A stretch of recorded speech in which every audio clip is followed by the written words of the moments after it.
বিদ্যুতের মাশুল বাড়ছে অথচ পরিষেবার উন্নয়ন হচ্ছে না। বিদ্যুৎ ক্ষেত্রে অনিয়মিত কর্মচারীদের নিয়মিত করা হচ্ছে না। এই সমস্ত বিভিন্ন জনস্বার্থমূলক বিষয় নিয়ে সিটুর উদ্যোগে রবিবার এক সেমিনারের আয়োজন করা হয়।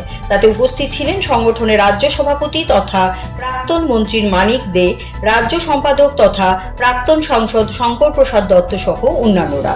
সেমিনারে মূলত আলোচনা হয় বিদ্যুৎ ক্ষেত্রকে বেসরকারীকরণের ফলে কৃষি এবং শিল্পে এর প্রভাব, জনবিরোধী বিদ্যুৎ আইন সংশোধনী বিল 2022 বাতিল করা, গ্রাহক স্বার্থ বিরোধী প্রিপেড কিংবা স্মার্ট মিটার বাতিল করা, বিদ্যুৎ ক্ষেত্রে কর্মীদের নিয়মিতকরণ, সেই সঙ্গে লাগামহীনভাবে বিদ্যুতের মাশুল বৃদ্ধির প্রভাব ও এর প্রতিকার নিয়ে আলোচনা হয়।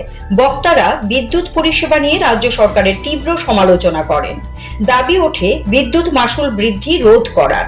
বিদ্যুৎ ক্ষেত্রের সঙ্গে যুক্ত সমস্ত অনিয়মিত কর্মীদের নিয়মিতকরণের দাবিও তোলেন তারা। সরকারের বিভিন্ন সংস্থাকে বেসরকারীকরণের তীব্র প্রতিবাদ জানান উপস্থিত নেতৃবৃন্দ। 2023 সালে আপনার পর্ষদের লোকসানের পরিমাণ 285 কোটি টাকা, যা 2022 সালে ছিল 120 কোটি টাকা, অর্থাৎ বছরের পর বছর লোকসান বাড়ছে। প্রথম কথা। এবার আপনি বলবেন যে তাহলে নিশ্চয়ই আমার কানেকশন কমে গেছে, আমার আয় কমে গেছে। 2020-21 সালে আপনার রাজ্যে কনজিউমার ছিলেন 8,38,457 জন, যা 2022-23 সালে হয়েছে 10,21,436 জন। এই সংখ্যাটা হচ্ছে মানে কতগুলো মিটার আছে, অর্থাৎ 10 লক্ষের উপরে মিটার 2022-23 সালে আপনার রাজ্যে আছে। তাহলে আমি বললাম যে শুধু 2 বছরের মধ্যে নতুন মিটারও দেওয়া হয়েছে প্রায় 2 লাখ। তার মানে আপনার যারা আপনাকে আয় দেবে, মিটার দিচ্ছেন মানে কি, তার পরিবর্তে তো আপনি বিল কালেক্ট করবেন।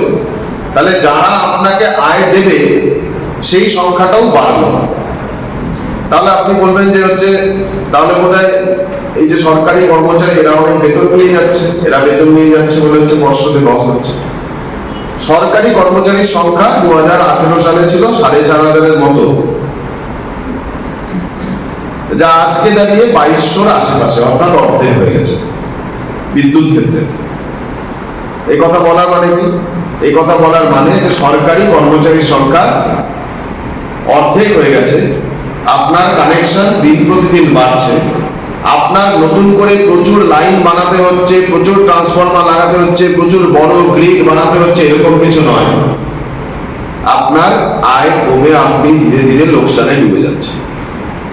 তাহলে কি আপনাদের বলতে হয় যে হচ্ছে যে আসলে বিদ্যুতের দাম কমে গেছে? আপনাদের কি বিল কম দিতে হচ্ছে? আপনি হিসাব করে দেখবেন যে গত 5 বছরে প্রত্যেক বছর বিদ্যুতের বিল বেড়েছে, যেটাকে বিদ্যুতের ভাষায় বলা হয় ট্যারিফ। তাহলে এটা একটি বিপর্যয়কর সমস্যা। এই বিপর্যয়কর সমস্যা যদি আমরা ত্রিপুরার প্রত্যেকটি বিদ্যুতের উপভোক্তা আমরা বোঝার চেষ্টা না করি যে কেন এই বিপর্যয় হচ্ছে, তাহলে এই কথা আজকে নিশ্চিতভাবে বুঝে যাবেন যে আগামী 2 বছর 4 বছরের মধ্যে আপনার এখানকার সরকারি সংস্থার মোট লসের পরিমাণ কয়েক হাজার কোটি টাকা দাঁড়াবে।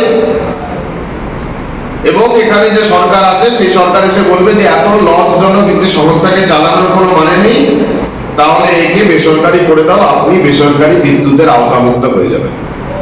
এটা এবছর হবে না, পরের বছর হবে না, তার পরের বছর হবে সেটা বলতে পারবো না, কিন্তু হয়ে যাবে এটা নিশ্চিত করে বলা যায় যদি না আজকে থেকেই ত্রিপুরার প্রত্যেকটি জনগণকে এই ব্যাপারে বোঝানোর কাজ আমরা শুরু করি কেন এই লস। ত্রিপুরার যে বিদ্যুতের পরিকাঠামো, আমি পরিকাঠামোর কথা আরেকবার বলে যাব এই প্রক্রিয়ায়। ত্রিপুরার বিদ্যুতের পরিকাঠামো তার র্যাঙ্কিং করতে গিয়ে সরকারি সংস্থা, সেই সরকারি সংস্থা বলছে যে প্রত্যেক বছর ত্রিপুরা তার বিদ্যুৎ পরিকাঠামোয় মানের দিক থেকে র্যাঙ্কিং এ আরো নিচের দিকে নেমে আসছে। 53টি সরকারি সংস্থা, বিদ্যুৎ সংস্থা ভারতবর্ষে রয়েছে, তাদের সার্ভে করা হয়। এরা প্রত্যেক বছর ইন্টিগ্রেটেড রিপোর্ট বের করে। এই রিপোর্ট অনুযায়ী 2022 সালে যে আমাদের যে ত্রিপুরা সংস্থা, তার র্যাঙ্কিং ছিল 53-এর মধ্যে 33। 53-এর মধ্যে 33 মানে খুবই খারাপ। 22 সালে 2023 সালে এটা হয়ে গেছে 53 মধ্যে 39। অর্থাৎ এক বছরে আমাদের যে মান সরকারি সংস্থার হিসেবে সরকারের করা agency power finance corporation PFC তারা হচ্ছে যে Siri TV, channel for news and entertainment.